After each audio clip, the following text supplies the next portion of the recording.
Alors, nous allons nous intéresser donc au deuxième échange d'informations. Donc pour cela, j'ai repris la table de routage qui était issue du premier échange d'informations de routeur 1 et la table qui est issue du premier échange d'informations de routeur 2. Alors, ça, ce sont les trois réseaux directement accessibles par routeur 1. Ça, ce sont les réseaux qu'il a ajoutés après le premier échange d'informations avec routeur 2. Et ça, ce sont les réseaux qu'il a ajoutés après le premier échange d'informations avec routeur 3. Voilà. Donc, ici, je peux déjà supprimer ces trois réseaux, puisque ces trois réseaux ont été ajoutés ici, au premier échange d'informations. Voilà.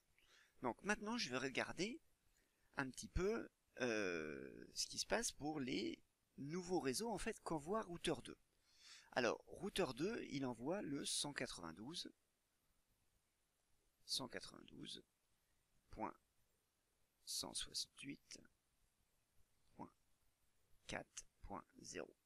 Alors, je ne vais pas regarder l'interface, mais bon, si routeur 1 y accède, il augmente la métrique de 1, donc j'ai une métrique de 2. Pour l'instant, l'interface, vous pouvez la retrouver sur le plan du réseau. Maintenant, je regarde le 192.168.4.0, je peux déjà y accéder avec une métrique de 0. Donc, aucun intérêt. Il est supprimé. Maintenant, je vais regarder le 10.154.2.0.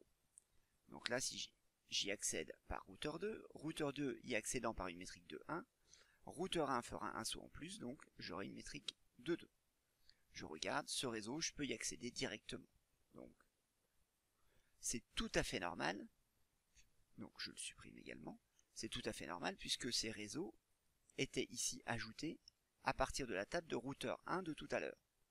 Donc, c'est tout à fait cohérent. Maintenant, je regarde. J'ai deux nouveaux réseaux, entre guillemets, le 172.168.0.0. J'y accède donc par routeur 2, et si j'y accède par routeur 2, j'ai une métrique de 1. Donc, si routeur 1 y accède, j'augmente ma métrique forcément de 1, ce qui me donne 2. Je regarde dans ma table 172.168.0.0.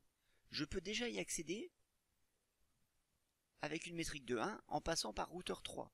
Donc, aucun intérêt de passer par routeur 2. Je le supprime. Et un dernier, 192.168.8.0. Donc, j'augmente ma métrique de 1. Je regarde 192.168.8.0, je le retrouve ici. Donc routeur 1 est déjà capable d'y accéder, donc c'est une route connue, avec une métrique de 1. Là, la métrique est supérieure, je le supprime.